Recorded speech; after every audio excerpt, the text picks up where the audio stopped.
A very good noon to each and every one of you. I am Richa Sharma and you are watching परचम। दिन के बज चुके हैं 12 and it is time for our daily current affairs session।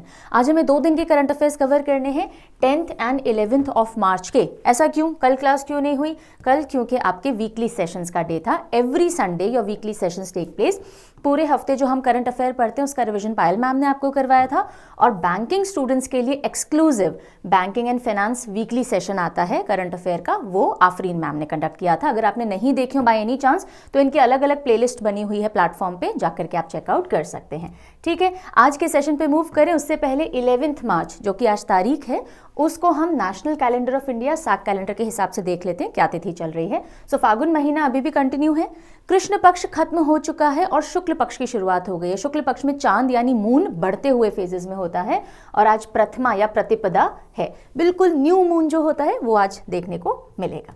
चलिए, so last session जो हमारा था सैटरडे को जो हमने लिया था उस दिन मैंने आपसे क्वेश्चन ऑफ द डे पूछा था, जाते जाते उसका आंसर डिस्कस कर लेते हैं। Consider the following statements regarding North Atlantic Treaty Organization. Hindi वाले बच्चे इसको देख करके ज़्यादा परेशान मत होइएगा, चीज़ें इंग्लिश में लिखी हुई होती हैं पीपीटी में, मैं समझाती हिंदी में भी हूँ और आपको जो डेली करंट अफेयर पीडीएफ मिलता है टेलीग्राम पे और परचम ऐप पे वो हिंदी और इंग्लिश दोनों में अलग अलग मिलता है, आप वहाँ से एक्सेस कर सकते हो। So North Atlantic Treaty Organization के संदर्भ में या उसके कॉन्टेक्स्ट में कौन सी 2 स्टेटमेंट्स नॉट या एक स्टेटमेंट या कोई भी नहीं नॉट करेक्ट है? नॉट करेक्ट पूछा जा रहा था। Sweden has become 32nd member of NATO. North Atlantic Treaty Organization के 32 में 32nd मेंबर की तरह स्वीडन ने ज्वाइन किया। बिल्कुल, this is right. NATO was formed in 1949 with the signing of Warsaw Pact. 1949 में नेटो बना था, ये तो सही है, लेकिन वॉर्सो पैक्ट के तहत नहीं बना था, वॉशिंगटन ट्रीटी के तहत बना था। दिस विल बी रॉन्ग और इसीलिए only 2 B will be the right answer. आ गया समझ में? चलिए, फिर सेशन के दौरान 2-3 क्वेश्चन मैंने आपसे पूछ लिए थे छुटपुट से, सो उनका आंसर देख लेते हैं। रैंडमली मैंने एक स्टूडेंट का रिस्पॉन्स पिक किया है, फरहान का। ISA यानी इंटरनेशनल सोलर अलायंस जो है उसके प्रेसिडेंट का मैंने आपसे नाम पूछा था, सो हो जाएगा RK सिंह। यहाँ पे कुछ बच्चों को कंफ्यूजन है कि मैम ISA में एक्चुअली कितने मेंबर्स हैं। तो देखिए, साइनिंग से रिलेटेड अलग नंबर आपको मिलेगा और रैटिफिकेशन से रिलेटेड अलग नंबर आपको मिलेगा। और हमने देखा था 97 नंबर का रैटिफिकेशन किसने किया है? पनामा ने किया है और ISA का 97th रैटिफिकेशन हो जाता है। रैटिफिकेशन मतलब फाइनल अप्रूवल, ऑफिशियल साइनिंग हो जाती है और वो मेंबर बन चुके होते हैं। ये जो साइनिंग होती है ये इनिशियल अग्रीमेंट की तरह होता है, that we wish to be a part of it. हमने साइन कर दिया है, हम अपने देश जाएंगे, सारी चीजें डिस्कस करेंगे और फिर आकर के रेटिफाई करेंगे तो आपका मेंबर बनेंगे। इसलिए इन दोनों में डिफरेंस देखने को मिलता है। ओके, देन फिर मैंने आपसे पूछा था केरला का सबसे अपना खुद का नेटवर्क। सो केरला एक ऐसा स्टेट था जिसने खुद का इंटरनेट स्टार्ट किया था और वो किस नेम से किया था? I had asked you, Kerala fibre optic network के फोन के नाम से किया था। ठीक है जी, चलिए, सो ये सारे डिस्कशन थे हमारे प्रीवियस लेक्चर से रिलेटेड। आज के सेशन पे बढ़ते हैं।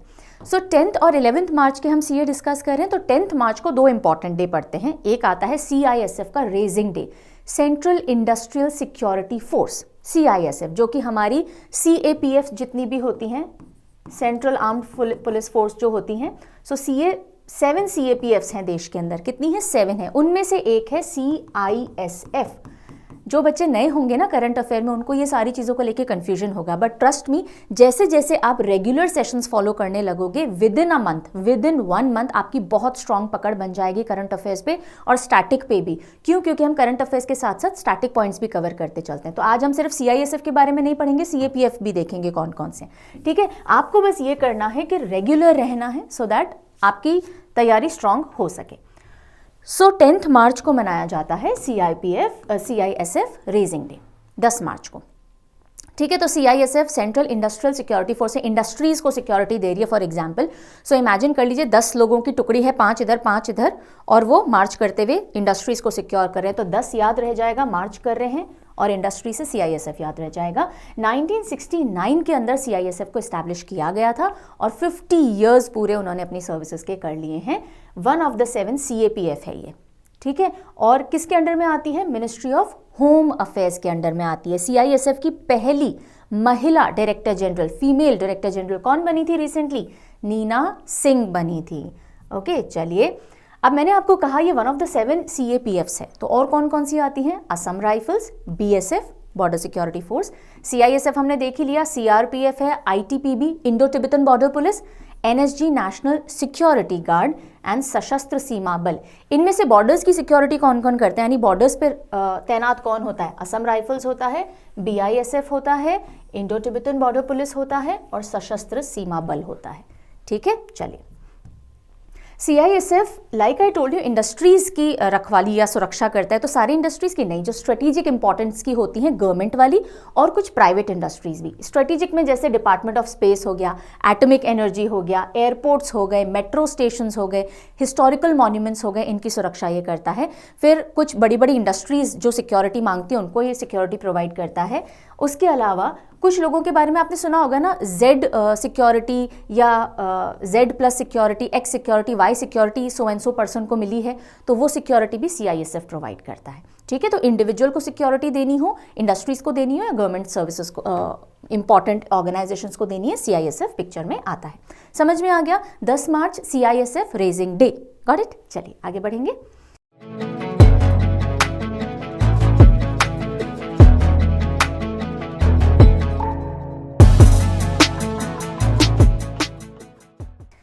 10 मार्च को एक और इंपॉर्टेंट डे कौन सा आता है? इंटरनेशनल डोमेन का है, यूनाइटेड नेशंस ने इसको स्टार्ट किया था। इंटरनेशनल डे ऑफ विमेन जजेस, इंटरनेशनल डे ऑफ विमेन जजेस। देखो 8 मार्च को यानी 8 मार्च को हम इंटरनेशनल विमेन डे मनाते हैं, बस 10 मार्च को इंटरनेशनल डे ऑफ विमेन जजेस आ जाएगा। यहाँ विमेन थी, यहाँ विमेन जजेस आएगा। इसी तरह से याद कर लो, बहुत सिंपल हो जाना है। ठीक है, और इस बार की जो कैंपेन थीम है वो क्या है? Women in justice, women for justice. और ये क्यों मनाया जाता है कि जो भी विमेन जस्टिस के क्षेत्र में रही हैं उनको सेलिब्रेट किया जा सके, क्या क्या चैलेंजेस उनके रहते हैं उनको डिस्कस किया जा सके। सो जस्टिस सभी के लिए तभी मिल पाएगा जब सभी लोग जस्टिस के लिए दिखेंगे, यानी कि अगर फीमेल जजेस बनेंगी तो फीमेल्स को बेटर जस्टिस मिल पाएगा। ये एक थॉट के साथ इस दिन को ऑब्जर्व किया जाता है। यहीं पे 2 क्वेश्चन आपसे मैं करूंगी।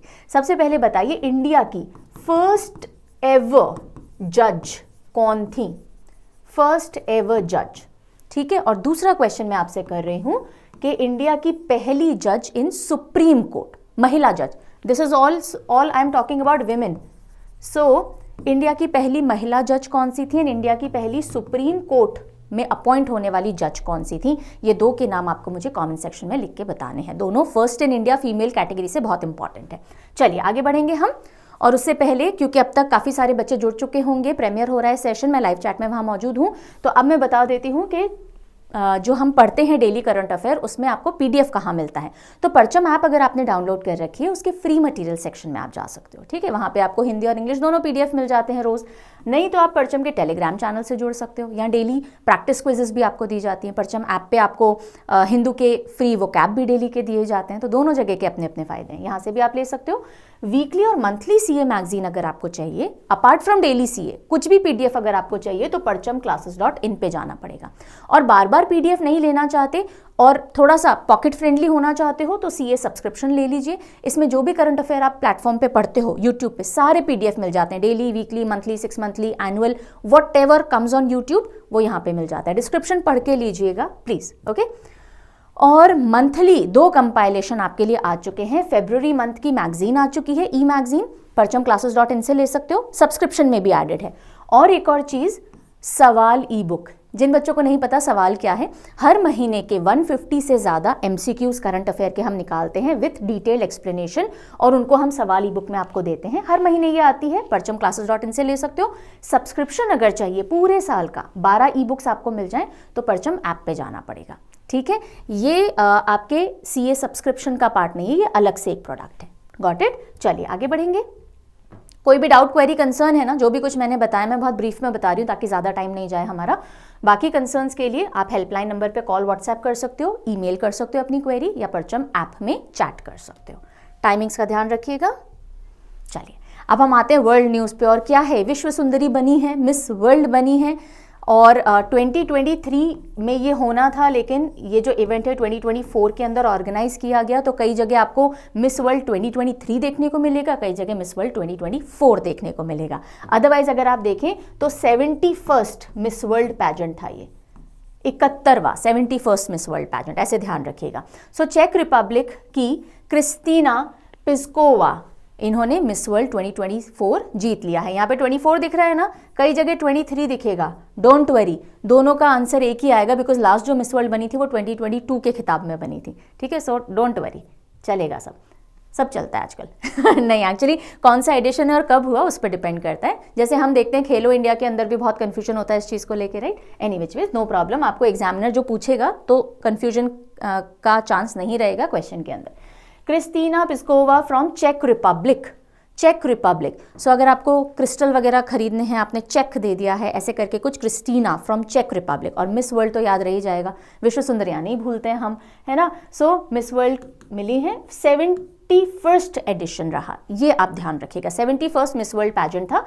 और इस बार कहाँ हुआ? मुंबई, जियो कन्वेंशन सेंटर मुंबई के अंदर इसको ऑर्गेनाइज किया गया। और लास्ट जो मिस वर्ल्ड थी, 70th मिस वर्ल्ड, जो कि 2022 के अंदर उन्होंने खिताब जीता था, कैरोलाइना बेलवॉस्का, पोलैंड की, उन्होंने इनको क्राउन किया, ठीक है। अब होस्ट किसने किया था? करण जौहर और मेगन यूंग ने किया था। मेगन यूंग भी पहले मिस वर्ल्ड रह चुकी हैं। 28 ईयर्स के बाद इंडिया ने अब इसको होस्ट किया। कई जगह आपने पहले, जब हमने न्यूज़ डिस्कस की थी काफ़ी महीनों पहले, तो हमने देखा था कि 27 ईयर्स के बाद इंडिया इसको होस्ट करेगा, पर तब 2023 में होना था। अब 24 के अंदर ये पैजेंट हुआ है, इसलिए 28 ईयर्स के बाद इंडिया इसको होस्ट कर रहा है, कर लिया, ठीक है जी। चलिए, और इंडिया की तरफ से जो कंटेस्टेंट थी मिस वर्ल्ड के लिए वो कौन थी? Sini Shetty, but she could not make it to top 4 और वो नहीं जीती हैं।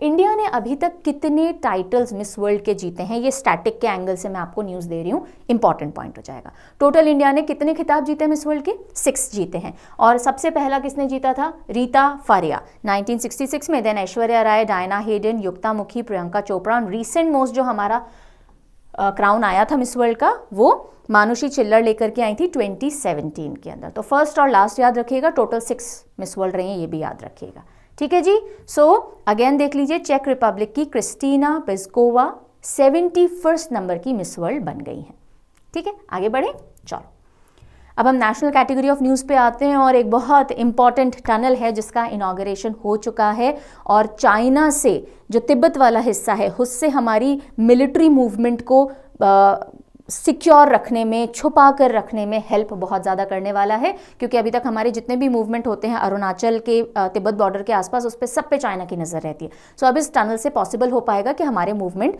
उनकी तरफ एक्सप्लिसिटली विजिबल ना हो।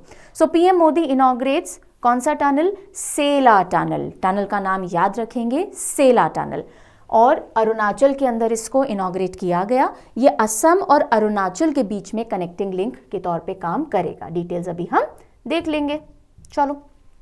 सो पीएम मोदी इनॉग्रेट सेला टनल, असम को अरुणाचल से कनेक्ट करना है इस टनल ने, okay. So normal public vehicles भी यहाँ से जा सकते हैं, आर्म्ड फोर्सेस के व्हीकल्स, टैंक्स वैंक सब यहाँ से जा सकते हैं। ये इतना बड़ा टनल बनाया गया है। और सबसे पहले इसकी खास बात देखिएगा, वर्ल्ड का लॉन्गेस्ट, सबसे लंबा बाय लेन टनल, यानी 2 लेन्स वाला बाय लेन टनल, कितने ऑल्टीट्यूड पे? 13,000 फीट ऑल्टीट्यूड पे। तो ये लेकिन हाईवे पे नहीं है, okay, it is not on a highway, ये ध्यान रखिएगा। हाईवे और रोड में कंफ्यूज मत कीजिएगा, नॉर्मल रोड है, ये हाईवे नहीं है। यहाँ से नॉर्मल हाईवेज की तरह इसका यूटिलाइजेशन नहीं होता है। वर्ल्ड का सबसे लंबा बाय लेन टनल किसी रोड पे अगर बनाया गया है 13,000 फीट ऊंचाई पे, तो वो कौन सा है? सेला टनल है। Got it? इस ऊंचाई पे सेला टनल हो जाता है। और सेला टनल को कंस्ट्रक्ट किया है बीआरओ ने, बॉर्डर रोड्स ऑर्गेनाइजेशन ने, 13,000 फीट पे।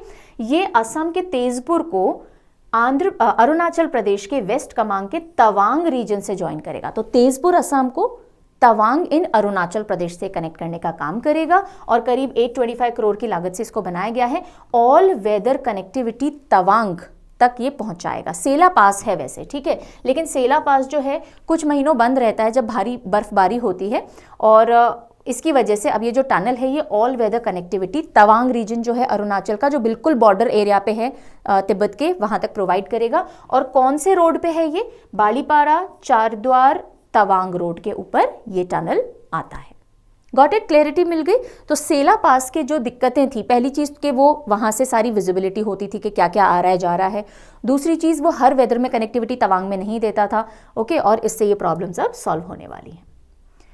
देन सेला पास जो कि 13,700 फीट पे है, वो विजिबल होता था, मैंने आपको बता दिया, ठीक है, और अब ये प्रॉब्लम नहीं आएगी। ये जो सेला टनल बना है इसमें एक तो मेन टनल है, एक एस्केप टनल है और दोनों 1555 मीटर लॉन्ग है। देन एक शॉर्टर टनल भी है करीब 980 मीटर लॉन्ग और एक 1.2 किलोमीटर का रोड बनाया गया है। तो ये सब मिलाकर के पूरा सेला टनल का वर्क है। इसको न्यू ऑस्ट्रियन टनलिंग मेथड से बनाया गया है। ऑस्ट्रियन टनलिंग मेथड एक मेथड है ऑस्ट्रिया का पॉपुलर, और उसी के मेथड से हमने इसको बनाया है। इसका फाउंडेशन स्टोन 2019 में रख दिया गया था, 2024 में इनॉग्रेट कर दिया गया है। ठीक है जी, चलिए। तो सेला टनल कहाँ है? अरुणाचल प्रदेश में है। किसको कनेक्ट करेगा? तेजपुर असम को तवांग अरुणाचल से कनेक्ट करेगा। और दुनिया का सबसे लंबा बाय लेन टनल जो कि 13,000 फीट पे है वो सेला टनल है। यहीं पे पूछूं एक क्वेश्चन, चलिए बताइए, इंडिया का सबसे longest tunnel on a highway कौन सा है? सबसे longest tunnel on a highway and also सबसे longest tunnel on a highway above 10,000 feet. ये दो क्वेश्चन मैंने पूछे हैं। इंडिया का longest tunnel on a highway, ठीक है, एक तो ये क्वेश्चन हो गया। Then longest tunnel on a highway above 10,000 feet, ये दूसरा क्वेश्चन है। अगेन स्टैटिक के एंगल से, फर्स्ट इन इंडिया के सुपरलेटिव कैटेगरी के एंगल से, दोनों बहुत इंपॉर्टेंट है। जवाब दीजिएगा, पहले पढ़ा चुकी हूँ इसीलिए पूछ रही हूँ, और जिन बच्चों को नहीं आते डू नॉट वरी, कल जब हम आंसर डिस्कस करेंगे तब डिस्कशन आ जाएगा। पर अगर आप खुद से ढूंढेंगे, इंपॉर्टेंट पॉइंट्स ही मैं आपसे पूछती हूँ, अगर खुद से ढूंढेंगे तो हर बार बताती हूँ ना, रिटेन रहेगा, लंबे समय तक याद रहेगा। एग्जाम में कभी क्वेश्चन आ जाएगा तो 100% राइट मार्क करके आओगे। अगले क्वेश्चन की तरफ या अगले पॉइंट की तरफ मूव करते हैं। Samudrayaan set to explore ocean bed by 2025 end. तो समुद्रयान, जैसे चंद्रयान हमने भेजा, गगनयान हम भेजेंगे, इसी तरह से समुद्रयान ऊपर स्पेस में भी जा रहे हैं और समुद्र की गहराइयों में भी जा रहे हैं। ऐसा समुद्रयान जो है वो 2025 के एंड में हम ऑपरेशनल कर देंगे इस मिशन को, ऐसा अनाउंसमेंट आया है। तो क्या है समुद्रयान? इंडिया का पहला मैन्ड डीप सी प्रोब है। भारत का पहला डीप सी में जाने के लिए एक हमने डिवाइस बनाया। डिवाइस बोलिए आप इसको क्या बोलेंगे? एक हमने वेसल बनाया है और उस मिशन का नाम है समुद्रयान। और ये जो वेसल भेजा जाएगा जिसके अंदर बैठ करके हमारे रिसर्चर्स जाएंगे, उसका नाम है मत्स्य 6000। मत्स्य 6000। चलिए देखते हैं। समुद्रयान मिशन, जिसमें तीन लोगों को एक तो चालक होंगे और दो हमारे रिसर्चर्स होंगे, 6000 मीटर की डेप्थ पे भेजा जाएगा, which is deep sea. 6000 metre की डेप्थ पे एक व्हीकल या वेसल के अंदर, जिसका नाम होगा मत्स्य 6000। क्यों भेजा जाएगा? ताकि डीप सी को एक्सप्लोर किया जा सके, वहाँ क्या क्या मिलता है, वहाँ के मिनरल्स हो गए, वहाँ के वाटर की क्वालिटी हो गई, वहाँ किस तरह की वाइल्ड लाइफ चलती है, नहीं चलती, वॉटेवर, सब कुछ स्टडी करके वो आएंगे। तो 6000 मीटर मतलब 6 किलोमीटर इनसाइड द सी। और इसके अंदर साइंटिस्ट को भेजा जाएगा समुद्रयान के थ्रू, और ये कब जाएंगे? अगले साल के एंड में जाएंगे। इस पे काम जो चल रहा है वो प्रॉपर गति से चल रहा है। डीप ओशन मिशन या समुद्रयान को लॉन्च कब किया गया था? 7 सितंबर 2021। कई जगह आपको न्यूज़ में ये अक्टूबर देखने को मिलेगा, लेकिन अगर आप PIB देखेंगे, प्रेस इंफॉर्मेशन ब्यूरो की जितनी भी रिपोर्ट्स आई हैं, तो आपको सही डेट मिलेगी। 7 सितंबर 2021 को इस मिशन को लॉन्च किया गया था। और ये central sector scheme ministry of earth sciences उसके अंडर में आता है। और लॉन्च मतलब ऐसा नहीं पानी में उतार दिया, नहीं, इसके ऊपर काम चालू हो गया। इसके ऊपर अभी सारे टेस्ट किए जा रहे हैं, बिकॉज ऐसे ही तो हम हमारे लोगों को भेजेंगे नहीं जब तक हम श्योर नहीं होंगे whether it is working fine और नॉट। और ये 5 साल का पूरा एक प्रोजेक्टेड टाइमलाइन पे काम इस पे चलना था, 2021 से 25-26। तो काम चल रहा है, 2025 के एंड में हम भेज देंगे। ठीक है, तो समुद्रयान 6000, और 6000 क्यों? क्योंकि 6000 metre, Matsya 6000, because 6000 metre deep हमें सी में जाना है, और मिशन का नाम है समुद्रयान मिशन। अब इसमें देखिए कि ये जो मत्स्य 6000 है, इसको डेवलप किसने किया? NIOT ने। किसने डेवलप किया है इस वेसल को? NIOT ने। What is NIOT? National institute of ocean technology. तो ये भी आप ध्यान रखिएगा, national institute of ocean technology कहाँ है? हेडक्वार्टर चेन्नई के अंदर है। चेन्नई का NIOT है जिसने इसको बनाया है। और ये जो वेसल है ये 12 घंटे तक ऑपरेशनल रह सकता है डीप वाटर में, और इमरजेंसी पड़ जाए तो 96 आवर्स तक भी हमारे लोगों को जिंदा वहां रख सकता है। ओके, और सो फार सिर्फ 5 ऐसे देश हैं जिन्होंने deep sea exploration successfully conduct किए हैं, US, Russia, China, France and Japan. Okay, deep sea exploration जिसमें इंसानों को भेजा हो। और अब इंडिया 6ठा ऐसा देश बन जाएगा अगर ये ऑपरेशन सक्सेसफुल हो जाता है। न्यूज़ पूरी समझ में आ गई? चले आगे, चलो। थम्स अप दे दिया अश्विनी वैष्णव जी ने भी। अब अश्विनी वैष्णव जी से रिलेटेड क्या न्यूज़ है, इन्होंने लॉन्च किया है इंडिया का fastest indigenously design router. 2 networks को कनेक्ट करने के लिए राउटर का इस्तेमाल किया जाता है, ठीक है। सो अश्विनी वैष्णव जी ने भारत का सबसे तेज और हिंदुस्तान में ही बना हुआ राउटर लॉन्च कर दिया है। IP-MPLS राउटर इसको लॉन्च किया है। सो MPLS is multi protocol label switching router है, जो कि कहाँ इनॉग्रेट किया गया या लॉन्च किया गया, बेंगलुरु के अंदर लॉन्च किया गया, राइट। एंड इस राउटर के अंदर जो राउटिंग टेक्निक यूज की गई है टेलीकम्युनिकेशंस के लिए, उससे डेटा फ्रॉम वन नोड दूसरे नोड तक जाएगा based on labels rather than network addresses, और इसी की वजह से बहुत ज़्यादा फास्ट होगा। लेबल टेक्नोलॉजी की मदद से डेटा आगे ट्रांसफर होगा और इसकी कैपेसिटी कितनी है, 2.4 टेराबिट्स पर सेकेंड की। सो कुल मिला के इतना ध्यान रखिएगा, इंडिया का फास्टेस्ट और भारत में ही बना हुआ राउटर है IP-MPLS router, that is multi protocol label switching router. वो अश्विनी वैष्णव जी ने लॉन्च किया है बेंगलुरु में और उसकी 2.4 टेराबिट्स पर सेकेंड की कैपेसिटी है। अगली न्यूज़ की तरफ आते हैं और लॉन्च हुआ है जल शक्ति अभियान catch the rain 2024।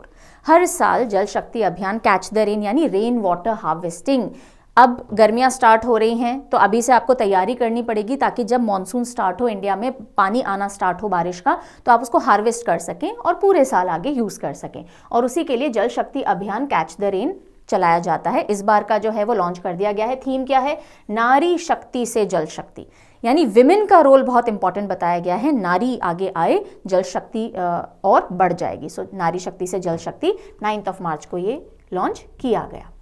Union minister कौन है, मिनिस्ट्री ऑफ जल शक्ति के यूनियन मिनिस्टर गजेंद्र सिंह शेखावत। मैं हमेशा इनको गज बोलती हूँ बिकॉज मेरे दिमाग में वो टेक्निक गज हाथी से याद हो रखी है, पानी और हाथी। सो जल शक्ति जल ना, और गजेंद्र से गज, तो पानी पानी में बहुत खेलता है। एनीवेज, सो union minister launch nation wide जल शक्ति अभियान कैच द रेन 2024। कहाँ, NDMC convention centre new Delhi के अंदर इसको लॉन्च किया गया। थीम रही नारी शक्ति से जल शक्ति। और इस कैंपेन को national water mission, department of water resources, river development and Ganga rejuvenation, ये सब मिलकर के, department of drinking water and sanitation, ये सब मिलकर के लॉन्च करते हैं बिकॉज इन सबके लिए पानी बहुत ज़रूरी है भाई, है ना।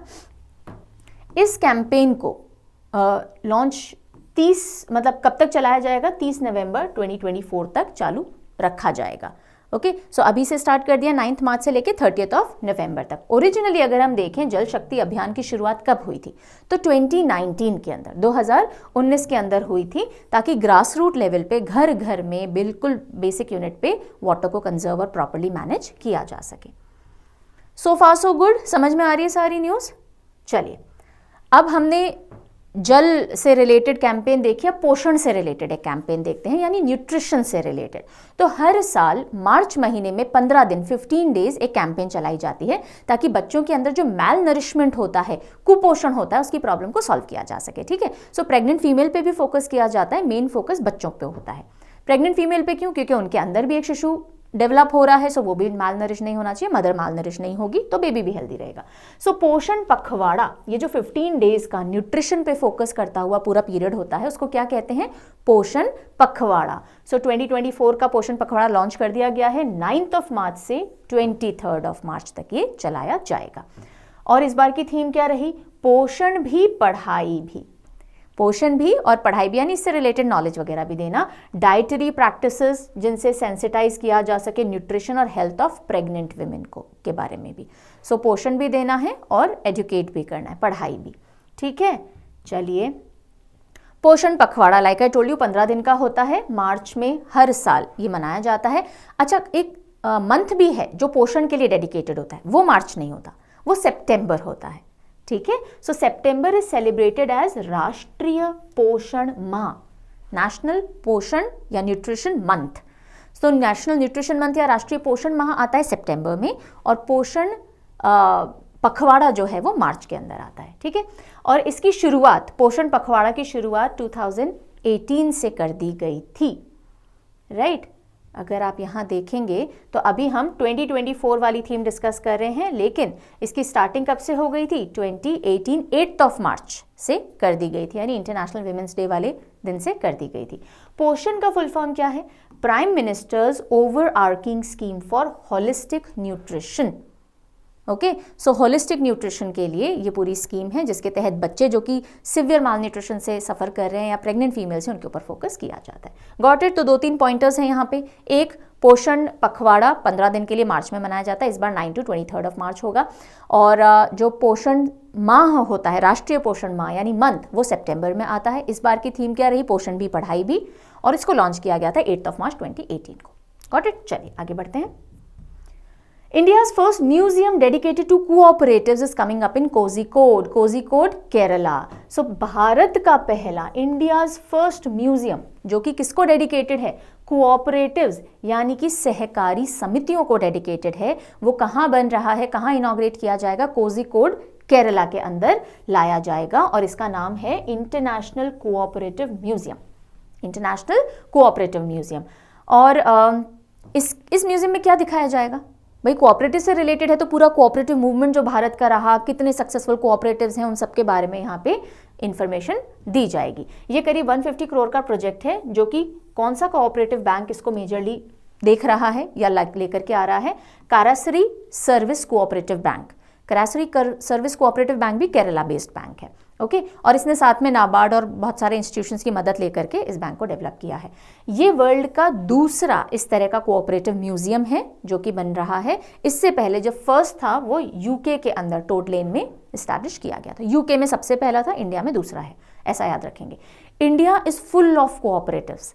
आप अमूल की बात कर लीजिए, कोऑपरेटिव है ना। So more than 8 lakh cooperatives India के अंदर वर्क कर रही हैं, जिसमें करीब 29 करोड़ कलेक्टिव मेंबरशिप है लोगों की। और महाराष्ट्र स्टेट वाइज अगर हम बात करें, महाराष्ट्र के अंदर maximum number of cooperative societies functional हैं। ठीक है, so India is a land of cooperatives and Maharashtra उसमें टॉप पे आता है। Got it? और इंडिया का जो पहला डेडिकेटेड कोऑपरेटिव म्यूजियम है, कहाँ बन रहा है? कोझिकोड केरला के अंदर। कौन बना रहा है? KSCB यानी करासरी सर्विस कोऑपरेटिव बैंक केरला के अंदर। अगली खबर भी केरला से है, लेकिन अब ये इंडेक्स और रिपोर्ट सेक्शन से है। नेशनल कैटेगरी ऑफ न्यूज़ हमारी खत्म हो गई है। सो इंडेक्स रैंकिंग रिपोर्ट्स वाला जो सेक्शन होता है, उसमें हम देख रहे हैं कि Kerala tops chart of highest passport penetration among women in the country. यानी कि जितने भी पासपोर्ट भारत में बनते हैं, ओके, 2023 में रादर जितने भी पासपोर्ट बनाए गए, उसमें मैक्सिमम केरला में विमेन कैटेगरी के अंदर बने हैं। यानी जितनी भी महिलाओं के पासपोर्ट बने हैं, maximum women were from Kerala. Okay, so Kerala tops the chart in terms of women with passport. Okay, Kerala tops chart of highest passport penetration among women in the country. News समझ में आ गई? सो केरला की महिलाओं ने 2023 में highest number of passport issue करवाए हैं खुद के लिए। और ऐसा क्यों हुआ होगा? कहाँ जाना है भाई केरला की सारी फीमेल्स को? यहाँ पे जो लिटरेसी रेट सबसे ज़्यादा है केरला के अंदर, राइट? सो यहाँ पे जो फीमेल्स हैं वो माइग्रेट करती हैं to other countries for higher education, और इनका नंबर ओवर द ईयर्स बहुत बड़ा है, और इसी के चलते पासपोर्ट की ज़रूरत पड़ती है। Kerala otherwise also has the highest number of total passport holders. सिर्फ महिला ही नहीं, ओवरऑल भी अगर आप देखोगे पूरे देश में अगर किसी स्टेट के पास सबसे ज़्यादा पासपोर्ट हैं तो केरला के पास है करीब 98.92 लाख, मेल और फीमेल मिला लीजिए। ओके, और उत्तर प्रदेश की अगर हम बात करें तो highest number of male passports Uttar Pradesh के लिए इशू हुए हैं। देन एक सर्वे जो किया गया 2023 में, youth student migration from Kerala, जो कि 2023 का सर्वे था, उसमें पता लगा more women from Kerala are pursuing overseas education, और इसी की वजह से ज़्यादा पासपोर्ट भी इशू हो रहे हैं। ये देखिएगा आप data. State with highest number of passport holders till 2023। So female के केस में this Kerala has maximum number of passport. Male के केस में यहाँ गुजरात लिखा है, लेकिन गुजरात का जो बार है वो ये रहा, ये जो है बार ये उत्तर प्रदेश का है। So Uttar Pradesh has maximum males with passports. Got it? चलिए, ये न्यूज़ समझ में आ गई। अब हम कहाँ बढ़ रहे हैं? अब हम अपॉइंटमेंट्स, रेजिग्नेशन, अवार्ड्स, इन कैटेगरी की तरफ देखते हैं। सो राजेंद्र प्रसाद गोयल, आरपीजी हमारे राजेंद्र प्रसाद, डॉक्टर राजेंद्र प्रसाद से याद रखा जा सकता है इनको? वो बिल्कुल अलग व्यक्ति थे, लेकिन राजेंद्र प्रसाद गोयल नाम अगर याद नहीं रहता तो डॉक्टर राजेंद्र प्रसाद को विजुअलाइज कर लीजिए, बहुत पिक्चरफुल हैं, सबको पता है वो कैसे दिखते थे। So Rajendra Prasad Goyal assumes additional charge as chairman and managing director of NHPC limited. NHPC, जिसको पहले national hydroelectric power limited कहा जाता था, पानी से बिजली बनाने वाली ये कंपनी है, अब उसको NHPC ही कहा जाता है। उसके नए CMD के तौर पे कार्यभार किसने संभाला है? राजेंद्र प्रसाद गोयल जी ने संभाला है। और एडिशनल चार्ज क्यों कहा जा रहा है? बिकॉज ये ऑलरेडी डायरेक्टर फाइनेंस है इस कंपनी के अंदर, ठीक है, इन्होंने अब ये वाला कार्यभार भी संभाल लिया है। NHPC के बारे में देख लेते हैं। सो फॉर्मली इसको national hydroelectric power corporation कहा जाता था। मिनी रत्न 1 कैटेगरी की ये कंपनी है। मिनी रत्न 2, मिनी रत्न 1, नवरत्न, महारत्न, इस तरह से पूरा चलता है। और इसको इनकॉर्पोरेट 1975 में किया था। हाइड्रो इलेक्ट्रिक पावर बनाती है ये देश के लिए, और इसके हेडक्वार्टर्ड कहाँ हैं? फरीदाबाद, हरियाणा। हरियाणा के अंदर हेडक्वार्टर्ड ये NHPC है। अगली खबर आ रही है हमारे इलेक्शन कमीशन से। हमारे इलेक्शन कमीशन के एक मेंबर ने दे दिया है अपना इस्तीफा, रिजाइन कर दिया है, और कौन है वो? अरुण गोयल जी। अरुण गोयल जी। इलेक्शन कमीशन के अंदर टोटल 3 लोग हो सकते हैं। एक चीफ इलेक्शन कमिश्नर होता है, 2 मेंबर्स होते हैं। एक मेंबर ऑलरेडी रिटायर हो गए थे हमारे, एक ने रिजाइन कर दिया, तो अब सिर्फ हमारे चीफ इलेक्शन कमिश्नर बच गए हैं इलेक्शन कमीशन के अंदर। देखते हैं अभी। तो इलेक्शन कमिश्नर अरुण गोयल जी ने कर दिया है रिजाइन, और बिल्कुल अब इलेक्शन का टाइम आ ही रहा है, उससे पहले इन्होंने रेजिग्नेशन दे दिया है। और इन्होंने, अगर हम लॉ मिनिस्ट्री के नोटिफिकेशन पे जाएं तो इनका जो रेजिग्नेशन है वो प्रेसिडेंट साहिबा ने एक्सेप्ट भी कर लिया है। इनका टेन्योर अदरवाइज 2027 तक का था, बट ही हैज रिजाइन, और इन्होंने ज्वाइन किया था नवंबर 2022 के अंदर। Now before his resignation already 1 election commissioner कहाँ गए? सॉरी, अनूप चंद्र पांडे जी। अनूप चंद्र पांडे जी का रिटायरमेंट हो चुका था फरवरी के अंदर। अरुण गोयल जी ने रिजाइन कर दिया है। अब कौन बचे हैं? राजीव कुमार जी बचे हैं, जो कि CEC हैं, चीफ इलेक्शन कमिश्नर हैं। I have already told you कि जो इलेक्शन कमीशन होता है उसके अंदर एक तो CEC होते हैं, जो कि कौन है? Chief election commissioner Rajiv Kumar ji हैं, और 2 इनके अंडर में इलेक्शन कमिश्नर होते हैं। एक का रिटायरमेंट हो गया, एक ने रिजाइन कर दिया। चीफ इलेक्शन कमीशन कब बना था? 25 जनवरी 1950 को। ओके, सो 25 ऑफ जनवरी 1950 को it had come into existence. अगली खबर की तरफ रुख करते हैं, और ये एक अवार्ड कैटेगरी है। India receives measles and rubella champion global award. Measles और रुबेला की रोकथाम के लिए, ये बीमारी से लड़ने के लिए एक अवार्ड मिला है इंडिया की हेल्थ मिनिस्ट्री को पर्टिकुलरली, और वो अवार्ड क्या है? Measles and rubella champion global award. और ये किसने दिया है? ये अवार्ड दिया है मीजल्स एंड रुबेला पार्टनरशिप ने। अब ये पार्टनरशिप अलग अलग जो बॉडीज़ हैं, वर्ल्ड हेल्थ ऑर्गेनाइजेशन हो गई, देन आपकी यूनिसेफ हो गई, bill and Melinda Gates foundation, American Red cross, इस तरह की बहुत सारी ऑर्गेनाइजेशन साथ में आकर के मीजल्स एंड रुबेला पार्टनरशिप का हिस्सा हैं, और ये कोशिश करते हैं कि रुबेला और मीजल्स की रोकथाम हो सके, इससे डिजीजेस ना हो, मौत ना हो। और इसी के चलते इंडिया ने बहुत एग्जेम्पलरी परफॉर्म किया है, और उसी के लिए अवार्ड दिया गया है, measles and rubella champion global award. और किसने रिसीव किया? हमारी ministry of health and family welfare के बिहाफ पे श्री प्रिया रंगनाथन जी ने रिसीव किया है। Sripriya. American Red Cross headquarters Washington में है, वहीं पे ये अवार्ड सेरेमनी कंडक्ट की गई। Got it? अच्छा, अब इसमें अगर हम पिछले 1 साल में देखें, लास्ट 1 ईयर में 50 डिस्ट्रिक्ट्स ऐसी हैं इंडिया में जिनमें कंसिस्टेंटली मीजल फ्री रही हैं, वो मीजल्स नहीं हुए हैं, और 26 डिस्ट्रिक्ट ऐसी हैं जहां रुबेला नहीं आया है पिछले 1 साल में, और इसी के लिए इनको अवार्ड दिया गया। फिर एक छोटी सी न्यूज़ है, पर ध्यान में रख लीजिएगा। फाउंडेशन स्टोन ले किया गया है NTPC REL 630 megawatt Barethi solar power project का मध्य प्रदेश में। ये एक 1 लाइनर न्यूज़ की तरह ट्रीट कीजिएगा। अगर पूछ लिया जाए 630 मेगावाट का बारेठी सोलर पावर प्रोजेक्ट कहाँ उसका फाउंडेशन स्टोन रखा गया है, तो मध्य प्रदेश में रखा गया है। और जो हमारे यूनियन मिनिस्टर हैं power of new and renewable energy के RK सिंह जी, और union minister for social justice and empowerment doctor Virendra Kumar, इन दोनों ने मिलकर के फाउंडेशन स्टोन रखा है। Barethi solar power project 630 megawatt का NTPC का मध्य प्रदेश में।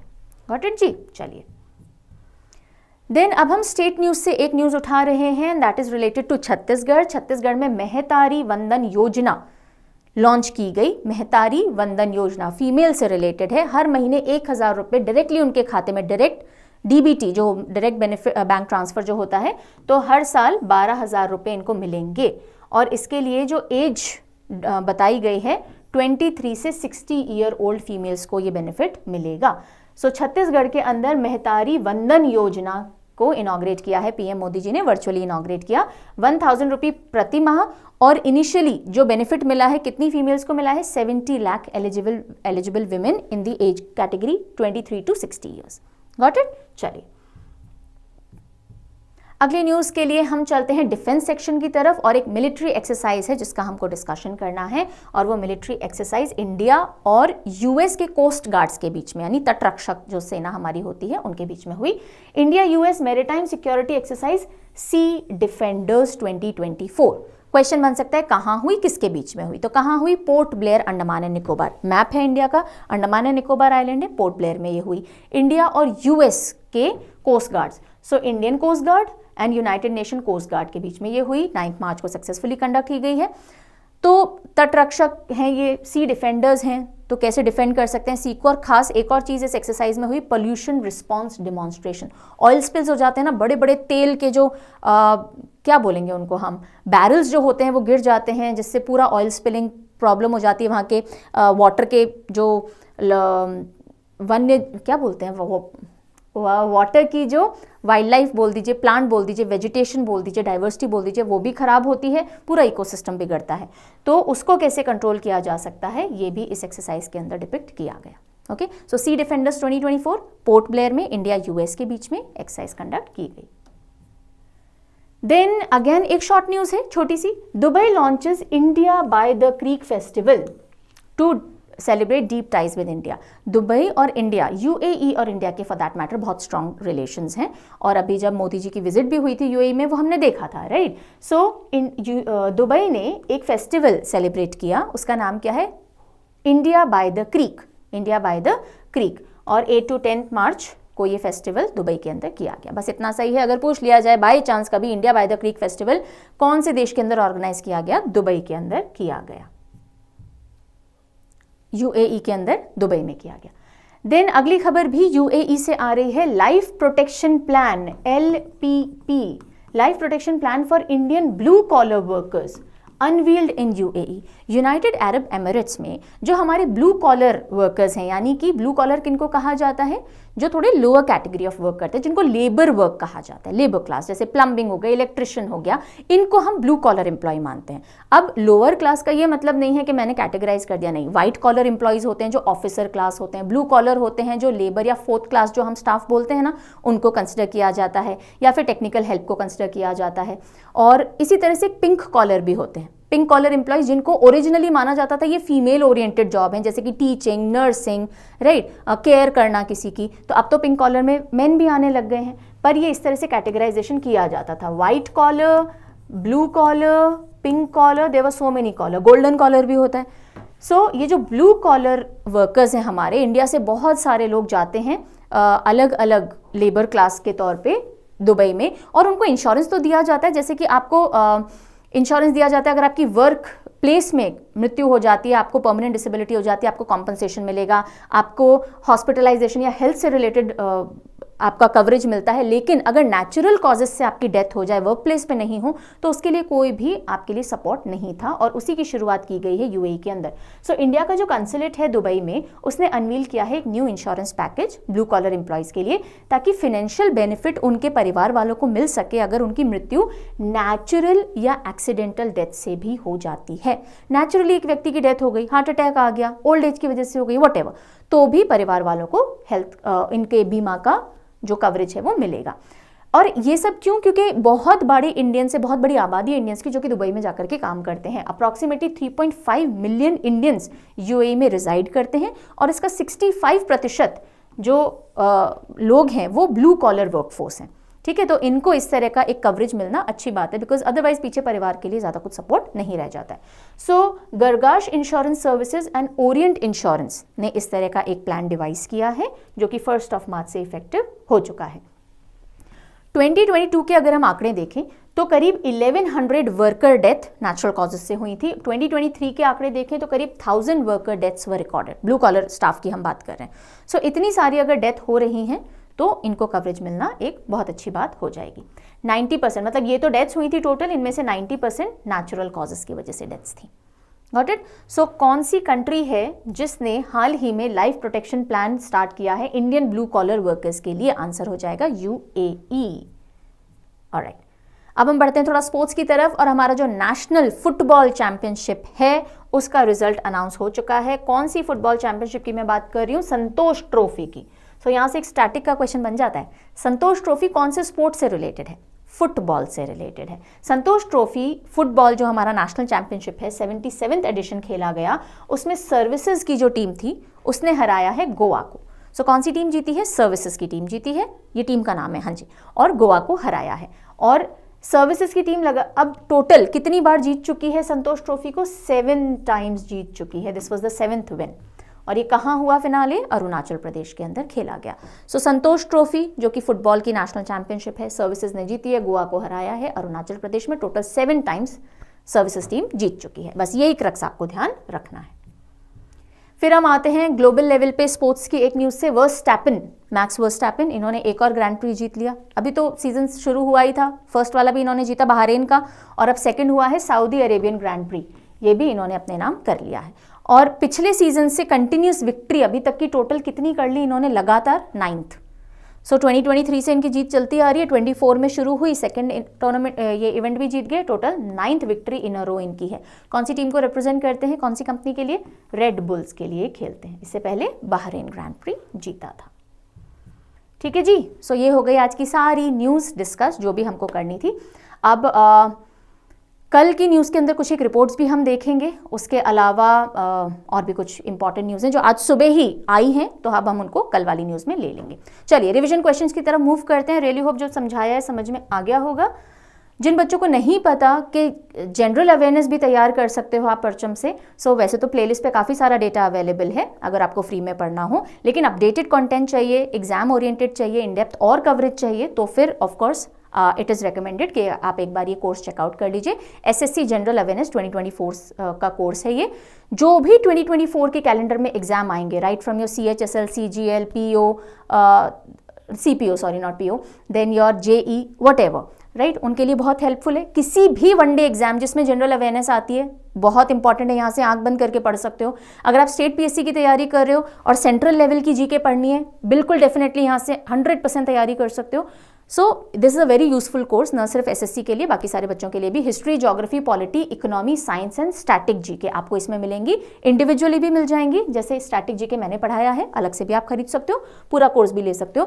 प्लीज़ इंट्रोडक्टरी वीडियो सुन लीजिएगा, फ्री लेक्चर्स दिए हुए हैं, अनलॉक्ड हैं, वो देख लीजिएगा, डिस्क्रिप्शन पढ़ लीजिएगा। फिर भी कोई हेल्प चाहिए तो हेल्पलाइन नंबर को कॉन्टैक्ट कर लीजिएगा। डिस्काउंट्स अवेलेबल हैं, ओके और स्कॉलरशिप टेस्ट भी चलता है, रोज चलता है, जिसमें आप अप टू 33% का डिस्काउंट भी ले सकते हो, वो भी आप दे सकते हो। ठीक है जी, चलो आ जाओ।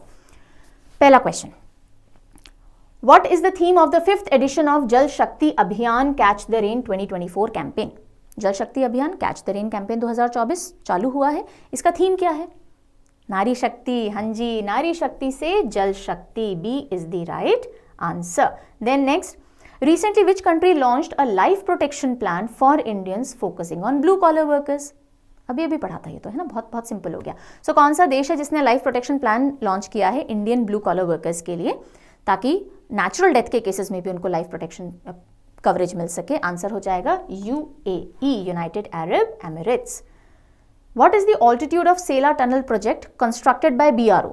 BRO ने हाल ही में सेला टनल प्रोजेक्ट कंप्लीट किया है, जिसको PM मोदी जी ने इनॉग्रेट किया है। आपसे पूछा जा रहा है क्या ऑल्टीट्यूड है, कितनी ऊंचाई पर बना है ये, और इसी वजह से इसका वर्ल्ड रिकॉर्ड भी बना है। World's longest bi lane tunnel on road at 13,000 feet, 13,000 feet ऊंचाई पे ये बना है। Who emerged victorious in Saudi Arabian Grand Prix? इसको प्रिक्स नहीं बोलते, इसको प्री कहा जाता है। अच्छा, कुछ बच्चों को ना UAE और दुबई में कंफ्यूजन शायद होता होगा। UAE कंट्री है, उसमें दुबई एक सिटी है, ठीक है। चलिए, सो सऊदी अरेबियन ग्रैंड प्री किसने जीता है? वही जो जीतते आ रहे हैं, मैक्स वर्स्टैपेन, ओके, नेक्स्ट हम चलते हैं, which countries coast guards participated in exercise C defenders 2024। Sea Defender 2024 exercise हुई कहाँ हुई? पोर्ट ब्लेयर, अंडमान एंड निकोबार आइलैंड में हुई। और कौन से 2 देशों के इंडियन कोस्ट गार्ड्स ने इसमें पार्टिसिपेट किया? इंडिया और यूएस। शाबाश, ढूंढो कहाँ लिखा हुआ है। B is the right answer. Then question for you, question of the day, इसका आंसर आप कमेंट सेक्शन में लिखेंगे। Who has been crowned 71st Miss World in grand ceremony held in Mumbai. Mumbai के अंदर जो बड़ा ग्रैंड सेलिब्रेशन सेरेमनी हुआ था, उसमें 71st मिस वर्ल्ड खिताब किसने अपने नाम किया है? कंट्री भी लिख दीजिएगा, कंट्री भी लिख दीजिएगा। तो ये था आज का पूरा सेशन, और मैं फिर आज भूल गई थॉट ऑफ द डे डालना। सो कल मैं पक्के से अब बिल्कुल याद रखूंगी मैं that I have to give one good thought at the end of the session. चलिए, ये था आज का पूरा सेशन। रियली होप सब समझ में आ गया होगा। मिलेंगे कल दिन के 12 बजे with another daily current affair series session for you. Take good care, bye bye.